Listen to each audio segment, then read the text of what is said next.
In this episode of the Primer, we talk about the dominance of Persian language as official and cultural language in early decades of Dogra rule in Jammu and Kashmir.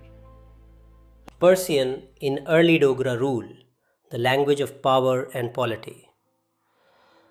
When Maharaj Gulab Singh founded the state of Jammu and Kashmir in 1846, he inherited not only the territories of the old Sikh Empire, but also its administrative traditions.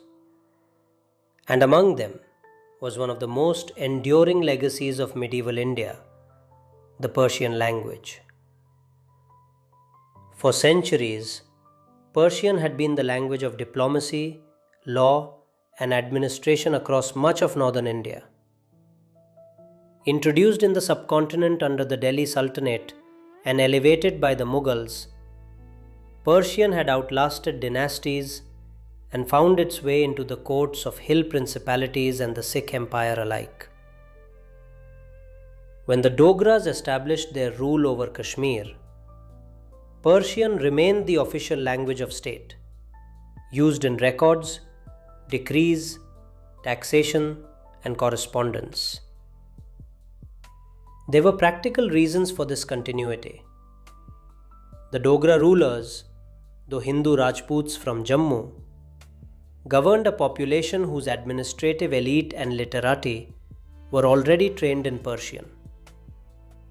The clerical class in Srinagar, from accountants to qazis and scribes, worked in Persian. The archives, land deeds, and judicial orders were all composed in it.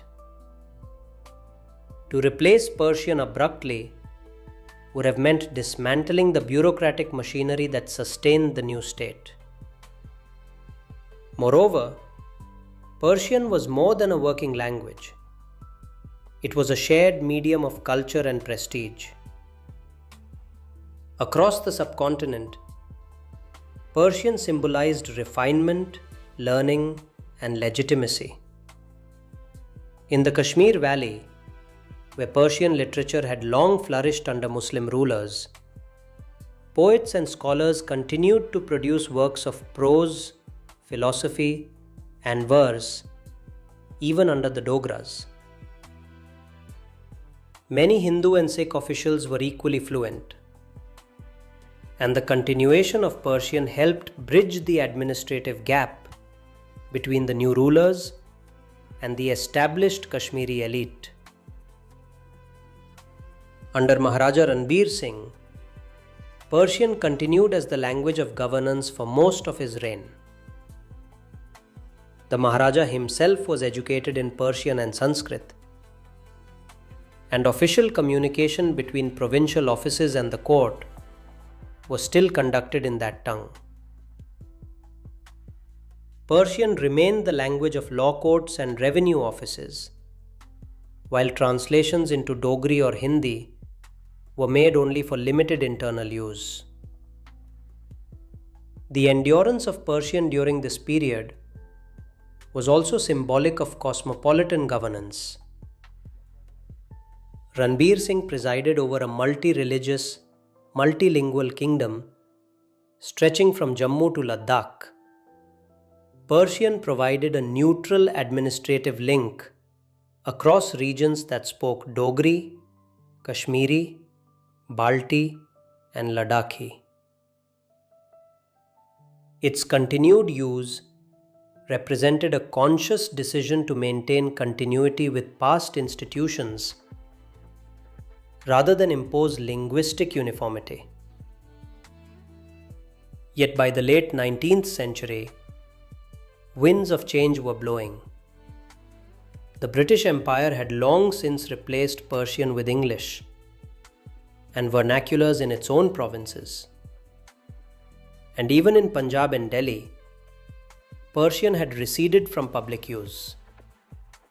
In Kashmir too, a new generation of officials educated under colonial influence found Persian increasingly archaic.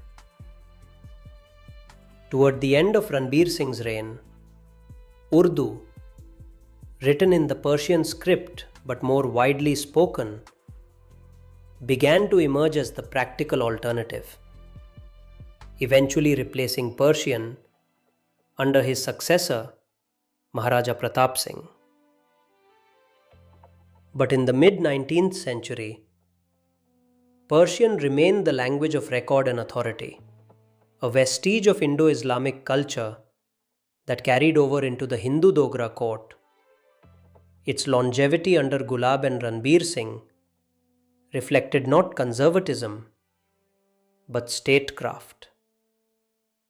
The recognition that the strength of governance often lies not in abrupt reform, but in preserving what connects a people to their shared past. Thanks for watching this episode of Primer on Jammu and Kashmir. Here is a quick note from the editors of the Dispatch.